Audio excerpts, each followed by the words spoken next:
Good afternoon, everyone. Thank you for joining us for this virtual talk today with CSAIL's Senior Research Scientist, David Clark. In this talk, David will discuss vulnerabilities and abuses of the key systems that make up the internet, addressing, routing, naming, and key management, and how these systems are exploited as part of a wide range of malicious activities. I just want to say please feel free to send me questions in the chat throughout, and I will ask on your behalf to David. And with that said, please, David, take it away, your presentation. Okay, thank you very much. I just have to say before I begin, I was looking at the list of people who were listening, and there are a bunch of people from decades across my group that joined back in, and I'm delighted to see you folks are still there. I'm still here. It's too much fun. I can't quit. There's so many problems we still have to solve.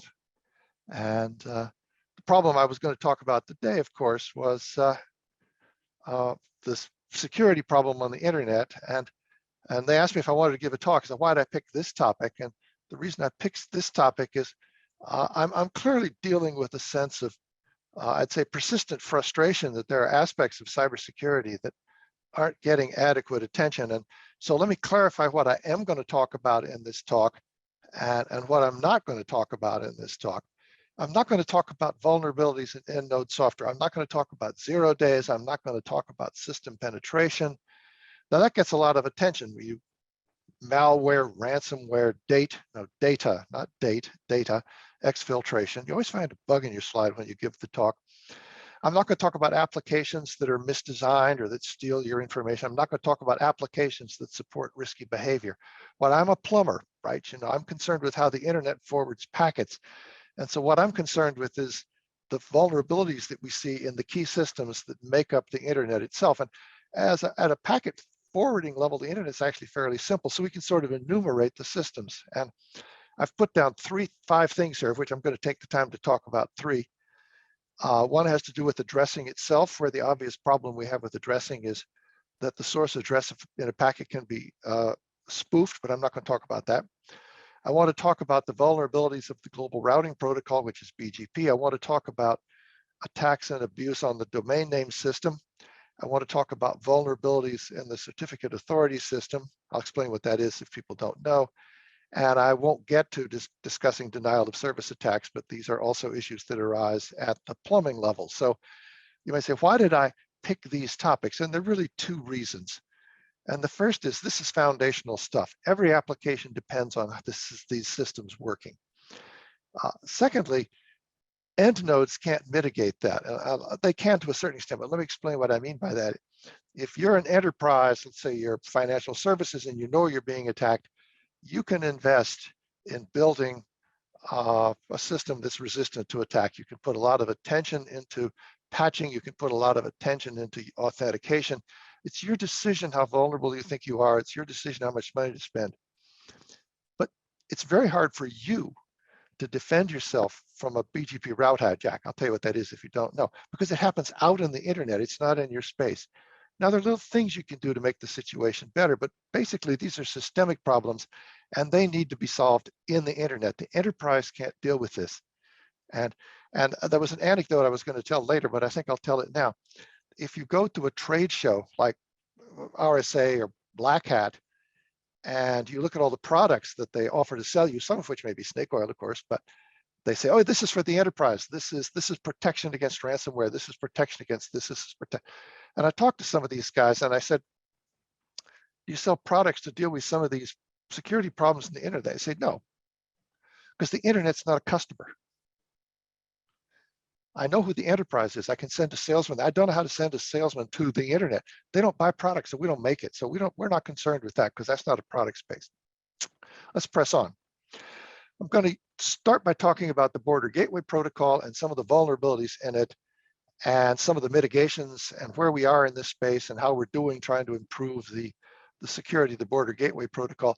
If you don't know what it is, let me very briefly give you a tutorial. It's the global routing protocol in the internet. The internet's made up of autonomous systems. I'd said down at the bottom, there are about 75,000 of them that are active.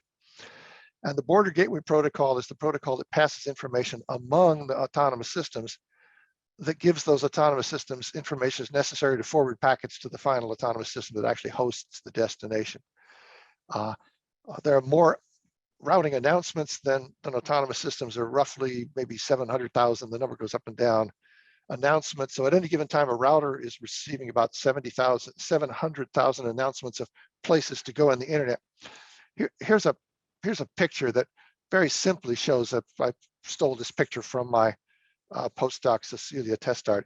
So if you look at autonomous system 3 down in the lower left-hand corner, they have a block of addresses. We call them a prefix. We call it a prefix because the block of address is defined by all the addresses that have the first part of the address the same. So this says, I own all the addresses where the first 16 bits are the same. So autonomous system 3 wants to announce this to the rest of the world. So they send a message to their neighbor, who in this case is autonomous system identified as C. And what autonomous system 3 says is, I'm 3 and I own this prefix.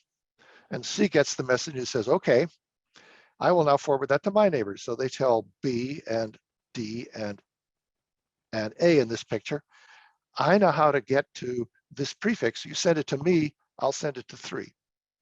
And this repeats as the message propagates across the internet. So eventually every autonomous system in the internet should get this message. And as a part of it, there's a list of all the ASs that constitute the path back to the place where the origin of the announcement, which is where the prefix is located. Okay, so that's in a nutshell. I'm obviously simplifying how BGP works. What's the vulnerability? The key vulnerability is a rogue autonomous system can simply say, I own that address block, send the packets to me. Okay, so I've drawn here autonomous system 666, and it says, I own prefix 18 to 0, okay?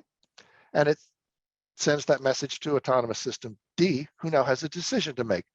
They're getting 2 messages, one from autonomous system 3 via autonomous system C, and the other from 666. They say, well, I wonder which one I should believe. And if they decide to believe the one from 666, any traffic that originates inside D trying to get to that prefix will go to 666, which of course can do whatever it wants. Then if it decides to forward that message on to C or A or E, those red arrows, they have to make the same decision.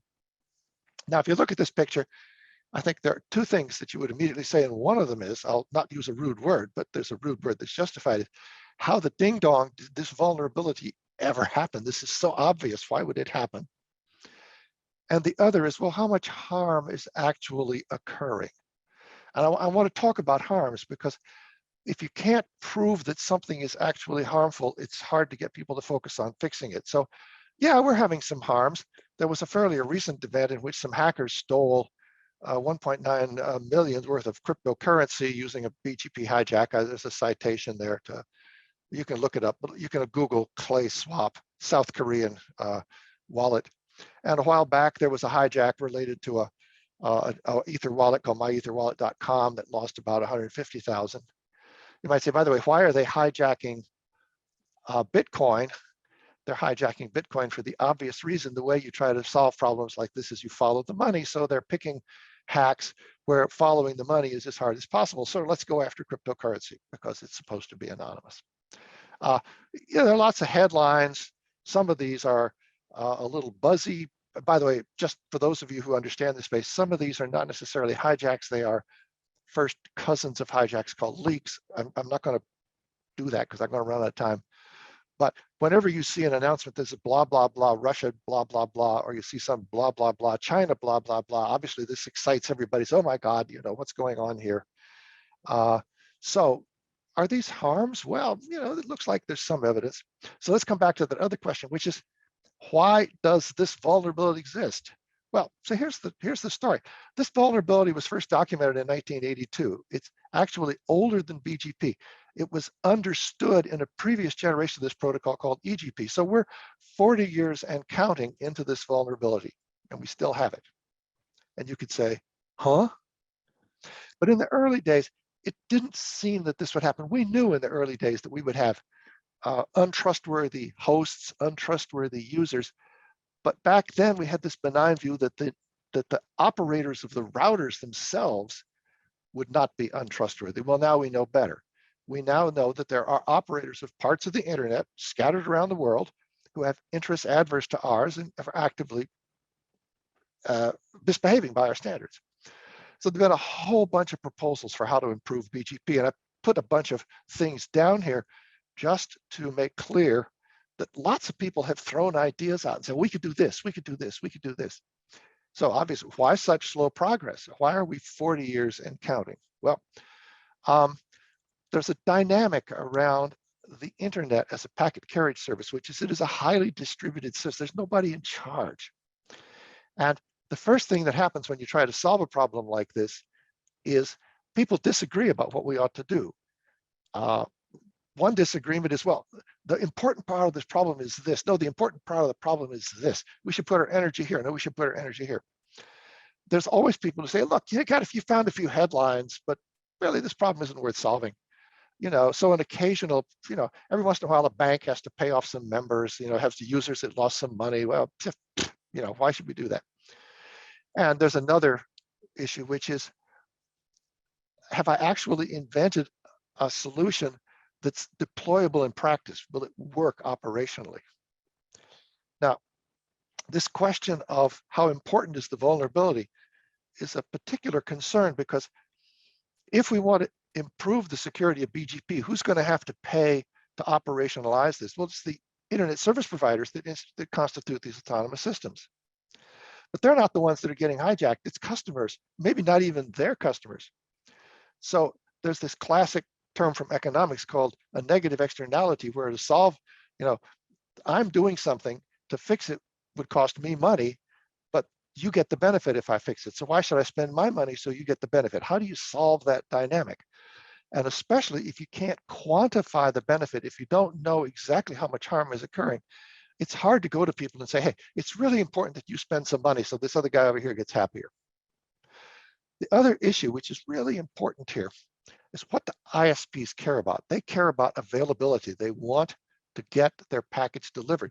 If I try to send a packet and it doesn't get delivered, people call up the help desk. They say, I can't get this there. What's wrong with your service? They really care about availability. And the problem with security is supposed to stop things from happening. And the operators say, wait a minute, are you sure that the mechanism you're proposing is not going to cause collateral damage and that it will prevent some of my customers from doing legitimate things? Because I won't put it in place if it causes my customers, legitimate, benign customers, to have problems. I'll come back to that issue. And of course, since the internet is highly decentralized, there's nobody in charge. We have trouble for organizing effective leadership, and things that happen are really emergent properties of an uncoordinated movement among a lot of people who are persistently disagreeing with each other. I have a sort of a snarky way of describing what I call the disagreement process in, for example, the standards setting body of the internet, which is called the IETF, which I call the dueling pundit method, in which you have two people who are technically competent but love being up on the podium and making flamboyant statements, who each stand up and denounce the other as an idiot. And that is a dynamically stable state. We had a committee in the IETF that was supposed to be trying to figure out how to resolve the security problems in the IETF, and it ran for 5 years before they finally shut it down. And I asked one of the chairmen of the committee about the dynamics, and he said, oh, it was very clear to me that my loyal opponent over there, the other pundit, had an idea that was so stupid that I would be much happier with no progress at all than letting his idea go forward. But of course, he felt the same way. Now, I have a radical idea, and I'm going to come back to this, which is maybe if we got some data about what was going on, maybe it would inform what we're doing. Maybe we could do something called evidence-based security research. And again, the pundits say, well, that's stupid, because they're thinking about data in a very narrow way. What they assume I want is, what are the attackers doing now? But of course, we all have to remember attackers are very adaptive. If you make something harder, they'll go try to do something else. So you sort of have to play chess with them, or as Sun Tzu say, know your enemy. The data that I'm interested in is not what are the attackers doing now. What I'm interested in data about, well, what are ordinary people doing on the internet? Can we get data that helps us distinguish benign behavior from malicious behavior so we can more easily draw that line so that we can say to, for example, network operators, you know, if you do this, it will not harm your users. So we really need data about how the internet works, not just about what the bad guys are doing. Let me go on a little bit. There is actually a direction which we now see emerging to try to improve the security of BGP. And I'm going to talk about this for just 2 or 3 slides. I said earlier that Autonomous System 3 could announce that it had, announcing this particular prefix. The idea in this scheme is that using a cryptography hierarchy, it's called a resource public key infrastructure, that doesn't really matter, but if you own an address block, you can actually register an assertion. It's called a route origin authorization, or a ROA, and it says, I am autonomous. Autonomous System 3 is allowed to announce that prefix. And if there's no ROA that says Autonomous System 666 is allowed to announce that prefix, then if somebody bothers to look at the ROAs while they're forwarding packets, they will throw away that BGP announcement. So, well, what did the pundits say? Well, one set of pundits said, oh, it's just a daft idea. Nobody will use them. Total instant dismissal. Okay. I haven't quite debugged that particular response yet. A more sophisticated response was, now you're asking the owners of addresses to do something very complicated, which is not only to make routing announcements, but to register the validity of the announcements they're going to make and to keep those two aligned. And what will happen is they will evolve their routing strategy and they'll forget to evolve the ROAs. And then we will throw away their legitimate routes because they forgot to update the ROAs. And then they'll call up and bitch at us. And we don't want them calling up and bitches at us. So we don't want to do this. It's dangerous to use them.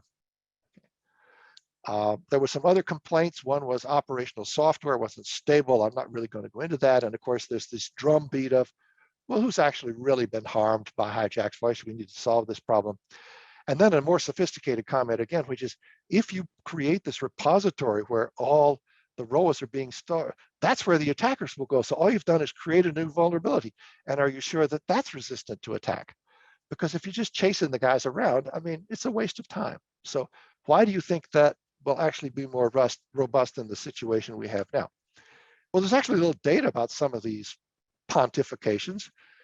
It's not true that people won't register their ROAs. There's a dashboard at NIST, about 35% of the addresses in the internet are covered by ROAs. And in Europe, which has made more of a push to get this in place, about 60% are covered. The next question is, will people actually filter the announcements or the assertions using ROAs? Because maybe we'll throw away some legitimate traffic. Well, the answer is yes. We are now seeing major ISPs in the internet. I think AT&T was the first. There's 6 or 7 big ones now that are in fact dropping announcements if they are inconsistent with a registered ROA. And guess what? Yeah, people are discovering that, wow, some of my route announcements aren't working. And well, they go clean up the ROAs, which is that's fine. I want to come back to this question of not worth solving, because this is really critical. And I don't know how many people we have on this call that are sort of edge people. I don't know how many people we have from, say, fintech or something like that. But the question is, how much harm is actually happening? My grad student, Cecilia Testart, I mentioned her earlier because I stole those 2 figures from her. She did an analysis over 5 years of routing data. There's a lot of routing data out there. And she found between 400 and 900, depending on what the criteria is, autonomous systems that are not only just doing a hijack, but they're doing repeated hijacks, some of them over a period of years. And they're not being disconnected. Well, sometimes they eventually get disconnected from the internet, and then they just come back in new guys. But, well, that's wild. There perhaps is at least a half like 400 persistent malicious hijackers who are just hooked to the internet and out there hijacking addresses. Okay, does it matter? How much harm are they causing? Maybe all these hijacks are useless. We might say, well, if they're useless, why do they keep trying? But there's an interesting insight. There's actually, somebody did some economic modeling that the cost of doing attacks on the internet is so low. This is true of hijacks. It's certainly true of some of the abuses I'm going to talk about in a minute, such as phishing. the cost of doing the attack is so low that even if a tiny fraction succeed, you're still profitable. So the fact that, for example, when we come to phishing, at one point Google found 2 million active phishing websites on the internet, or Google says they block 99.9% of spam. These numbers are useless.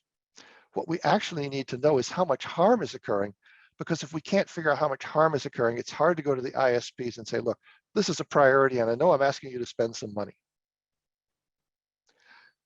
How do we track harms? We have to ask the people who are harmed to tell us. But most companies don't want to tell you when they got hacked. They have to tell us about data infiltration. They're now talking about laws of you have to report if you pay a ransom and so forth. But by and large, companies don't want to disclose how much harm they get. The Federal Trade Commission does track people who actually register complaints about losses. And there are a few $1 million a year in fraud that the Federal Trade Commission tracks. And you say, well, that's all it is? Well, I don't know what it is. But it's hard to get this data. And this is another example where it would really be nice to know how much harm was happening in order to make the case that it's actually worth mitigating it. Now, the last point on this slide, and this is a really interesting one. People have looked at these ROAs and they'd said, it doesn't stop the attackers. Because there's another form of an attack you could do. I'm not going to go into details here. The attack I described is called an invalid origin, where I say I'm 666 and I have this prefix. There's another kind of attack, which is called an invalid path. And what 666 would say is, AS3 is my customer. Of course, they're not my customer, they're lying, but they say AS3 is my customer. And then they announce what looks like a valid prefix, which is AS3 has this prefix, but you can get to it through 666. That's called an invalid path hijack. So some people said, look,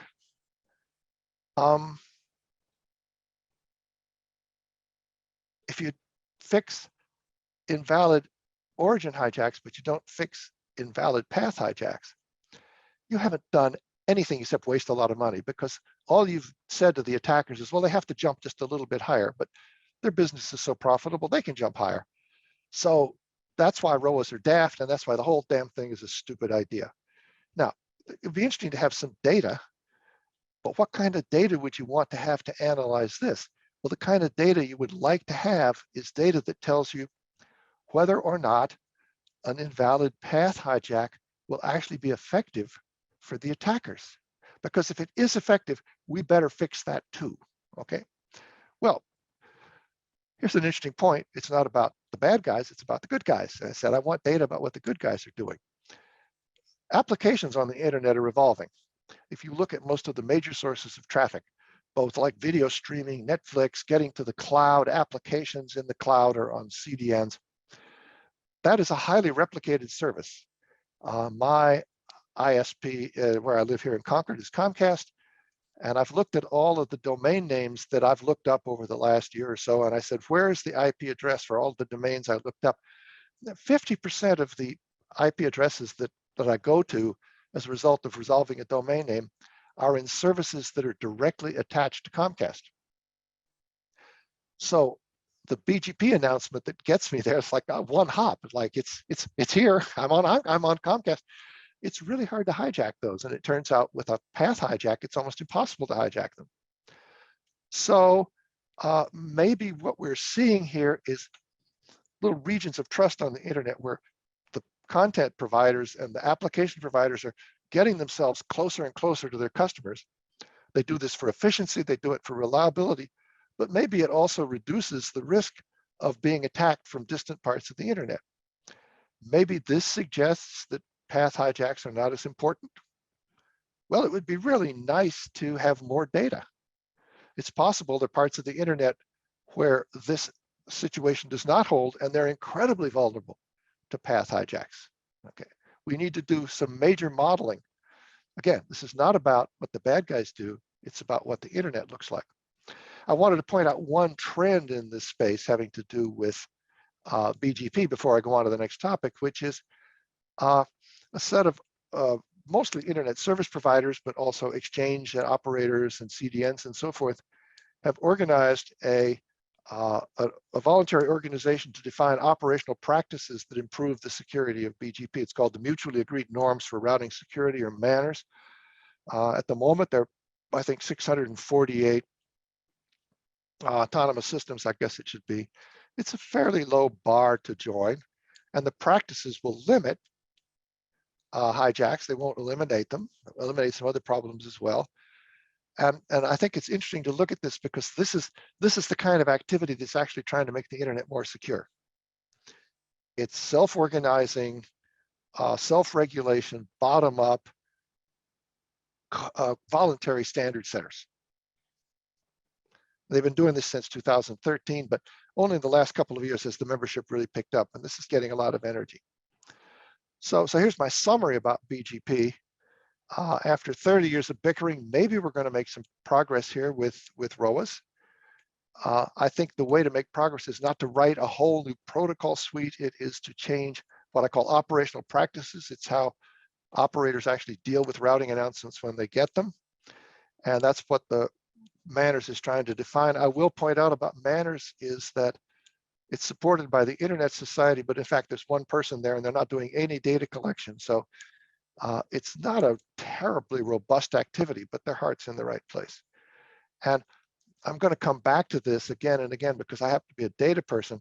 There's a little funding out there for data collection, for analysis.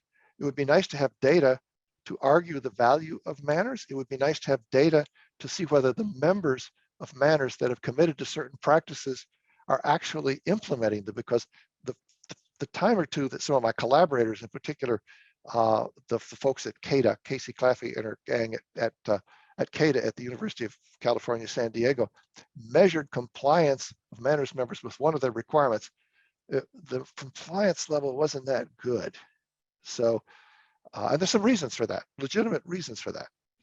But we need to know, because are we going to count on this mechanism? I talked about using data on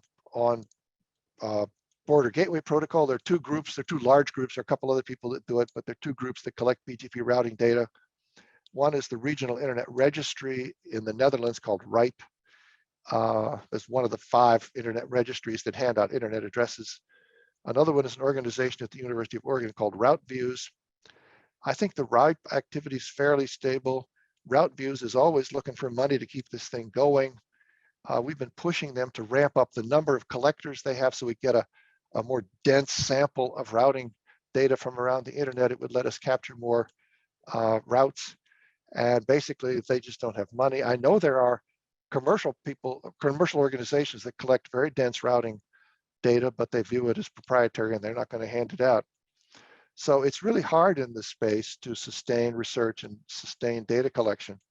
The other thing that's tricky that we have to sustain here is the regional internet registries, that includes RIPE in the US, that's called ARIN, have been given the job of archiving all these ROAs and keeping track of them and running a high security system to make sure that nobody gets in there and messes with the ROAs. And when you talk to them, they say, well,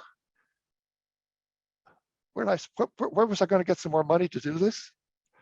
I mean, it's sort of like an unfunded, it's the private sector version of an unfunded mandate. Hey guys, you're going to do this thing and you have to run this highly secure system. It's got to be available 24/7. And say, wait a minute, was that my job? I thought I was giving out addresses.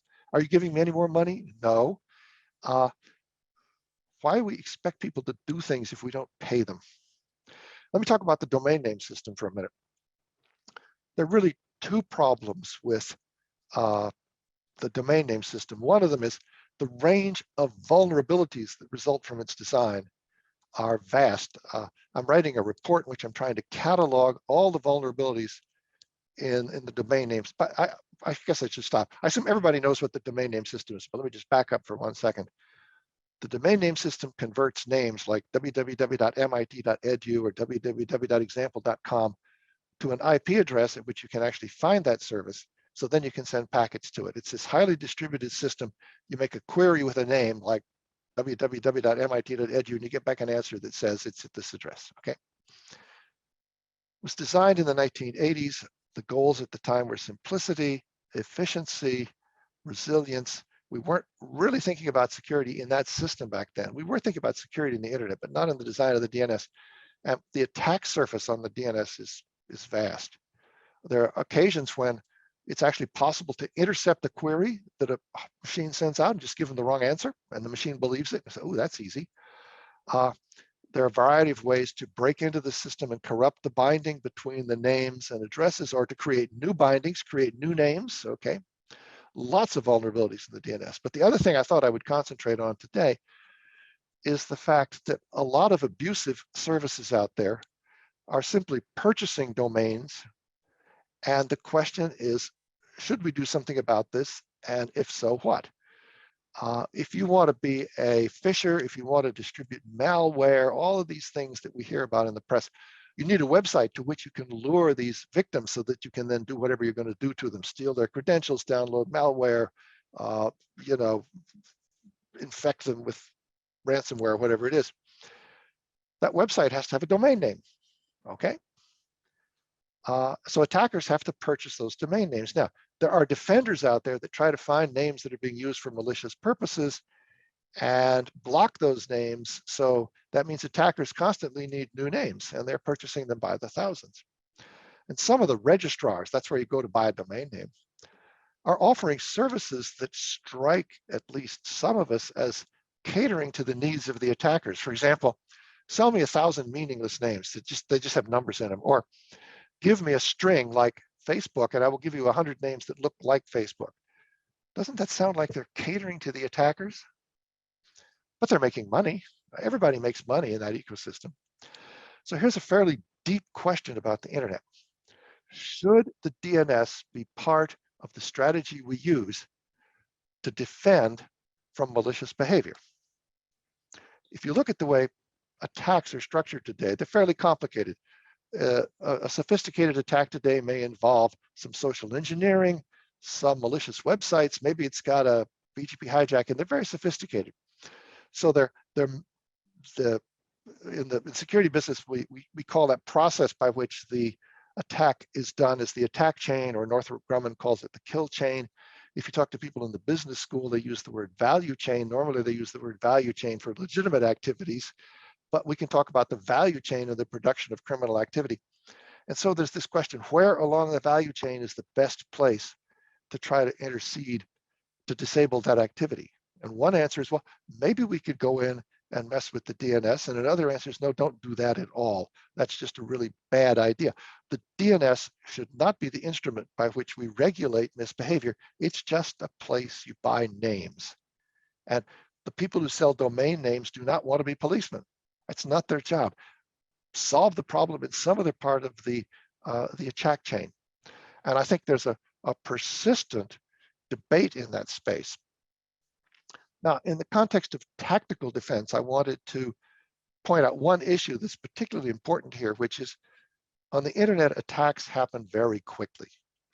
Some of the BGP attacks I talked about earlier, I didn't stress that as I went by, but the attack was only in place for an hour or two. Whatever they got away with, they ran away. You know, they got $1 million fine. You know, let's run away. There's an organization called Interal Consulting. I guess I should have put the URL on the slide, but they try to model. They look at a lot of data, try to model the behaviors of phishing attacks in particular, and they came up with the data that the average duration of a phishing attack from the time a first victim shows up to the time a last victim shows up is less than 2 days. These are very quick attacks. Now the defenders are in there. The defenders are looking for evidence of malicious domain names. They're trying to disable those domain names. And the data they came up with was that the average period from a time a domain name is first used to the time that the anti-phishing entities detect it is about a little less than 9 hours. There's an expression in the military. It's the term in the military is left of boom, and what they say that because typically in our culture we draw timelines from left to right. So left of boom is people who try to get in there before the bomb goes off and keep it from going off. Defenders are having a terrible time in this space getting left of boom. And so there's a fundamental question: can we make tactical defense fast enough that continuing to play whack-a-mole with these attackers as strategy, or do we need to change the system somehow? And if we want to change the system, how are we going to do it? And again, if you listen to my recurring theme, well, that's a point of disagreement, which is a great way not to make progress. Now, if you wanted to fix the problem, with the DNS, there are a few things you could do. You could think about identifying those registrars that are apparently complicit in this and somehow drive them from the marketplace. Now, that would just mean the bad guys go someplace else. They go to a different registrar, but maybe you could exploit that. Maybe you could push them toward a registrar where they would have a harder time. Okay. My idea was, why didn't we increase the price of domain names? And I was beaten up boundless. That's price fixing, and that's per se illegal under antitrust. You cannot fix prices. You have to let the market determine the price. And if you think these guys are selling the names for a penny, well, that's just tough luck. Now here's a wonderful one.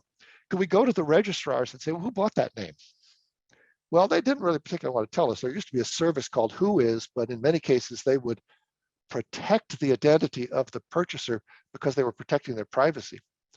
And then the European GDPR came along and they said, oh, now because of the European regulation, we have to protect the identity of the purchaser of a domain name, so you can't know who they are. Okay. They said, well, if you come with a court order, we'll tell you. You ever try to get a court order in 21 hours? Effectively, they made the whole thing inefficient, impossible. Now, what's interesting in this place is that the European Commission was so annoyed by this attitude, and particularly these people hiding behind the GDPR, that in their latest proposed regulation, which is called the NIS2, there are a large number of paragraphs specifically related to registries and registrars that wish to operate in Europe, where operate is not quite clear what it means. And basically what they have said is, you will know your customer, in the sense that financial institutions in the United States have to know your customer. That's a, KYC is an acronym for know your customer. You will have to know your customer. And if we come ask you who it is, you will tell us promptly. And any information that is not PII, you will make that available. And basically the European Commission is pushing back on the registry, the DNS registry space, and say, you will clean up your act.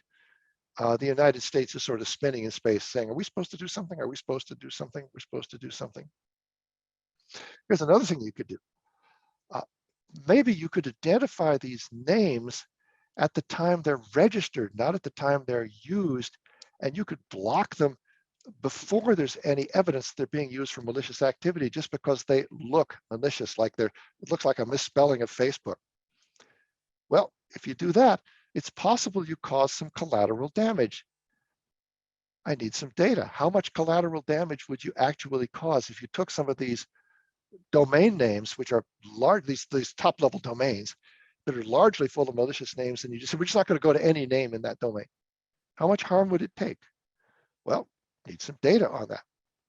Now, as I said, there are people who say, we don't want to block DNS names. It's the whole wrong way to do it. Why don't we just kill all the spam in the world? Well, can we kill all the spam in the world? Google says they delete 99.9% of all the spam they get. But is that 0.1% causing harm? I don't know. Google has a system called safe browsing. As soon as they identify a malicious URL, they record that in their database, and whenever a browser that uses the safe browsing tool, they make it available to other browser people, it's not just in Chrome.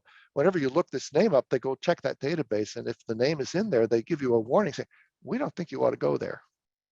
How quickly can they respond? How quickly do they catch them? I think they've documented that fact. How much, to what extent is this really eliminating the harm? I don't know. There is some data that there are many fewer. Google reports the number of warnings they give on a regular basis, and they're giving fewer warnings now. I want to press on because I'm going to run out of time, and I want to leave a little time for questions. All I wanted to point out here is the production of these criminal activities is a complex multi-stage process, what I call the value chain. And a lot of people disagree about where in the value chain to intervene. I wanted to say a couple slides about the certificate authority system, and then I'll wrap up. It's a key management system, and what we use it for is to provide what I would call an end-to-end confirmation that by the time you've actually connected to a machine on the other side of the internet, you looked up the name in the DNS and the BGP has worked, you've actually gotten to a machine that you can say, are you the machine I meant to get to? And the way you do this is that machine has a private key, you know their public key, you do a challenge response if they've got the private key. Okay, you must be the guy I think you are. Okay, So if the DNS is subverted or the BGP is subverted, what will happen is the CA system should give you a warning that you're getting an invalid certificate back, or they don't have a certificate. Do you really want to go there? And this was supposed to be an end-to-end check. Okay. I'm not going to talk a lot about how this works. I don't want to dwell on this, but a certificate is a binding between a domain name and a public key. But to make sure it's legitimate, the owner of that public key goes to an organization called a certificate authority and says, will you cryptographically sign this? Will you verify that I do own that domain? And then will you sign this thing so people will believe that this is my public key? And the certificate authority says, yes, I've done that, I'll sign it. Now, how do you know that the certificate authority itself is legitimate? Well, they have a public key and somebody else signed that one. And so you have this hierarchy, which goes back to what are called root certificate authorities. And they too have public keys and private keys. And you might say, well, how do you as a typical user find the public key of the root certificate authorities? And the answer is, well, they're embedded in your browser when you downloaded it. You probably didn't know that.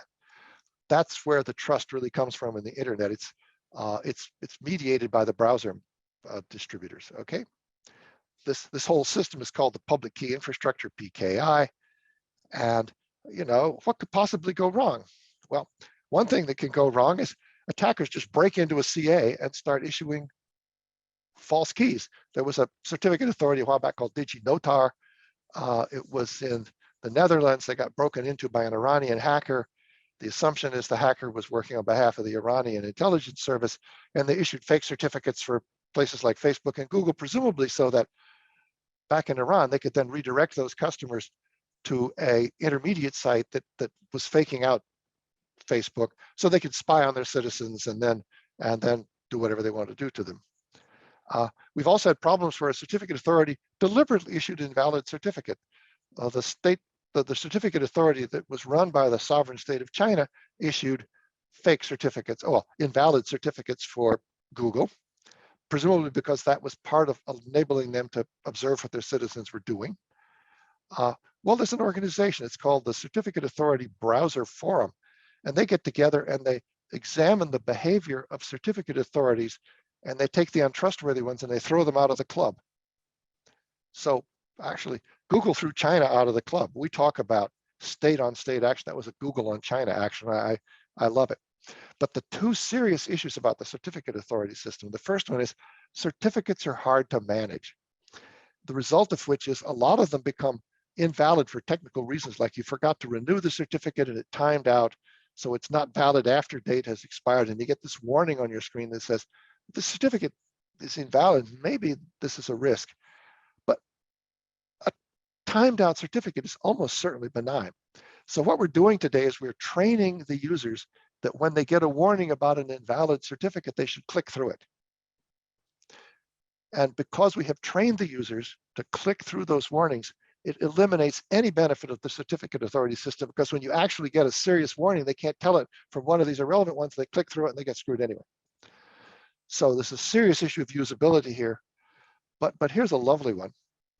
It is possible during the time when you're getting a certificate issued that you can manipulate either the DNS and the BGP so that you can get a legitimate certificate for a domain name like www.facebook.com with your public key in it rather than the real one.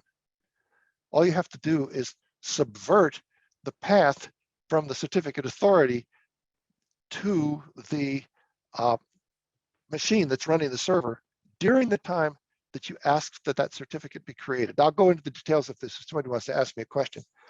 But the point is, the certificate authority system was supposed to be a wrapper around DNS and BGP to catch errors, but now we discover that in practice, the correctness of the certificate authority system depends on the correct operation of the DNS and BGP. So we created a circular dependency.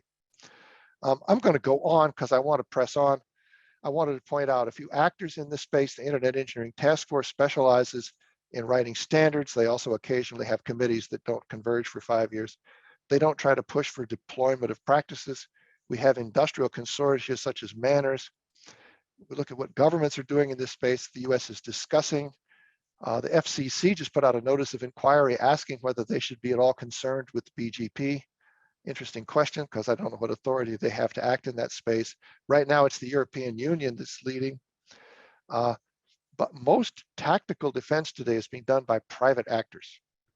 The people who create block lists, the people who decide not to translate your query because they think it's a malicious name. The governments aren't regulating this. These people are acting without any explicit government authority. So there's actually a gray area there of at what point do these people exceed their authority as private action? What tools do they have? How have they been empowered? But I think everybody should understand that you're being defended on the internet today by private actors, not by governments. I'm not going to skip that slide. It was just talking about why the US government is not very effective at the moment. Final thoughts. Technical solutions, I had to pick the word between flounder and founder, struggle in a space of persistent disagreement, misaligned incentives. Disagreement's a great way to stall progress. The problems are global. That doesn't necessarily mean the solution has to be global. But politics is relevant. The tensions are fundamental. The internet's intrinsically decentralized. And the internet is going to include elements that are not trusted. We've now learned. There will be some certificate authorities that are not trustworthy. There will be some registrars that appear to be facilitating attacks. There will be some autonomous systems that will deliberately abuse the domain routing, the border gateway protocol to try to manipulate traffic.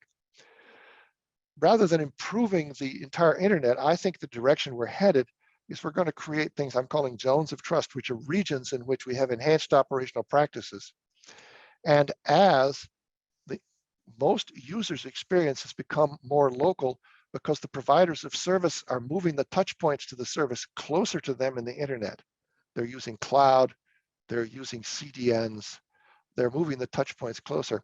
We're actually reducing the distance that most users go into the internet in order to have an experience. And if we can make that space safe, we may have materially solved the problem, even though abstractly we haven't. I said earlier, there's no customer to secure the internet. There's no obvious way to get leadership. I want to say a final word about availability here. This is a really important point. If you go to an ISP or somebody and say, I want you to implement a practice that's going to improve security, they're going to ask you two questions. The first question is, did you still leave space for the attackers to get through? Because if you left space for the attackers to get through, then why am I wasting all of my time spending all my money if there's still space for the attackers to get through? If, on the other hand, you accidentally or perhaps of necessity prune some benign activities, then I'm going to get the blowback for that. So you've got to get it exactly right. And you can't get it exactly right. Now, notice with the certificate authority system, we've decided, we, the collective, whoever the we is, that it's okay to identify certain certificate authorities as untrustworthy and then just throw them out of the club. That may cause collateral damage. There may be some certificates you can no longer resolve. And everybody said, that's okay. But certainly with BGP, there's been a lot of concern that we don't want to overshoot, but there's a lot of concern if we undershoot that we're just wasting everybody's time. So getting that line right is tricky. I say if you're trying to get it right, I think you need better data about how the internet operates. You need better data about what good people do, what bad people do, so you can figure out how to distinguish those behaviors. My current focus has all been on data, and this is a source of tremendous frustration, which takes me to the first slide in my talk, which was that it's not that costly, but data collection analysis is hard to fund. It's not flashy. It needs ongoing investment. It's mostly operational. And almost without exception, everybody I know, and I'm talking about academics and some of these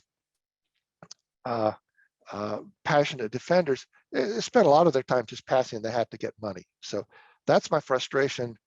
That's why I was giving this talk. And I've talked slightly longer than I wanted. So let's try taking some questions. Thank you so much, David, for that talk today. I do have a few questions for you. Quantum computers will have the capability to break encryption schemes such as RSA or ECC. NIST is diligently bringing forth new PKI or digital signature algorithms.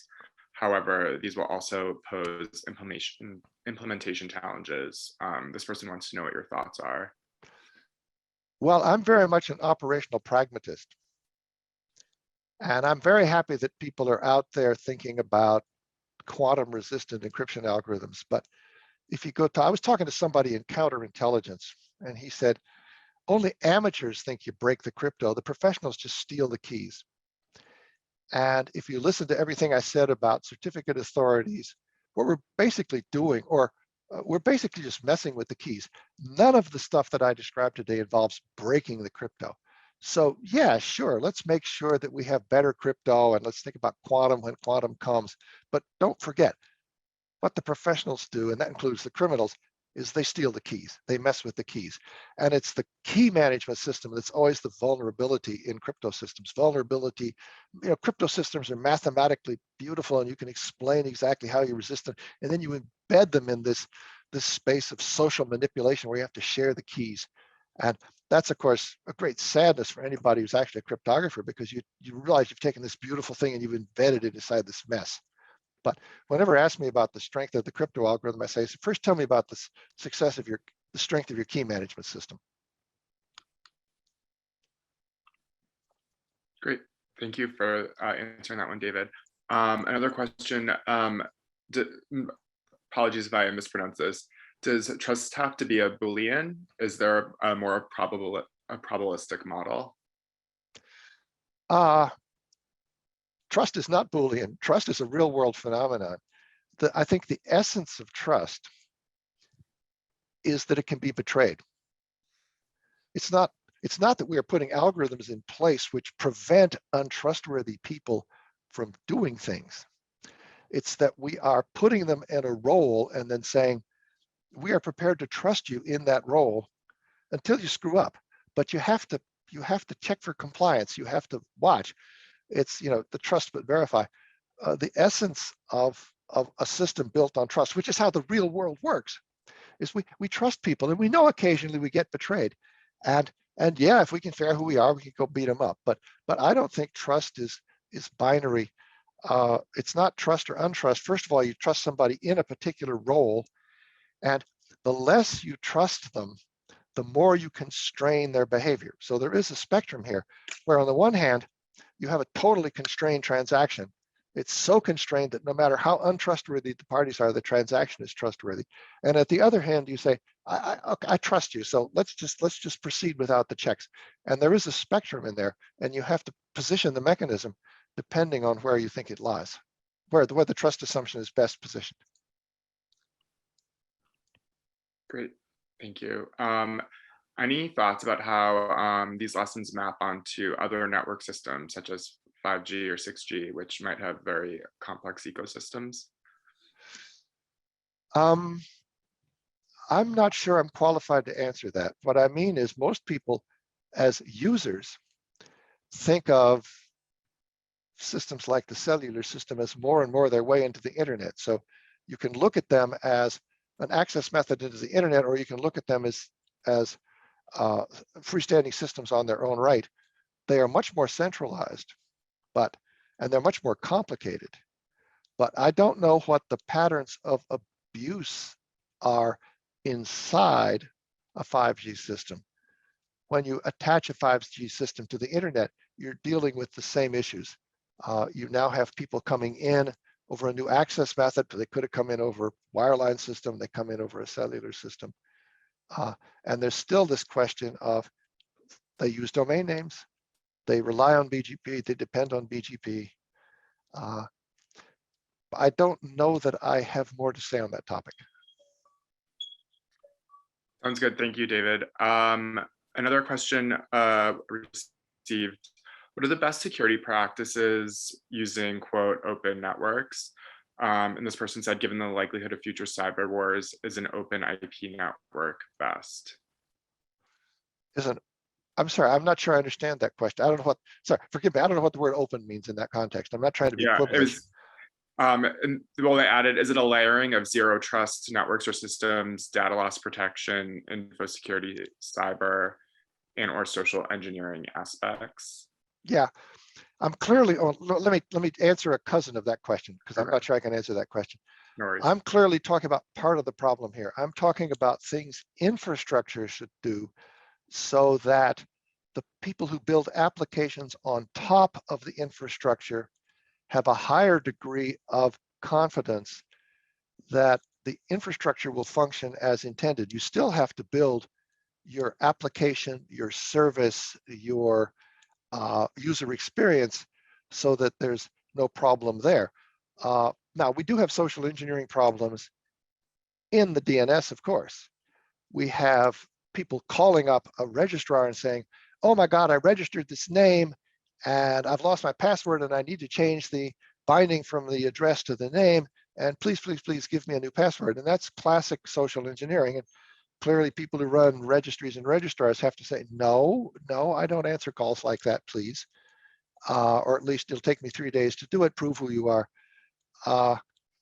But the idea of zero trust is a tricky one in this space. It's clear that the way the internet protocols like BGP work is that the default assumption is that the people you were talking to were trustworthy.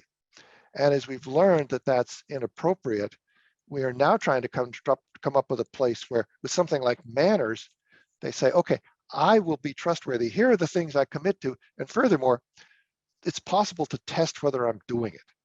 And that's not going to stop them in real time. It's going to say, oh, you're not trustworthy. So just like the certificate authority browser people, we'll throw you out of the club. Sorry, you're out of here. You're gone.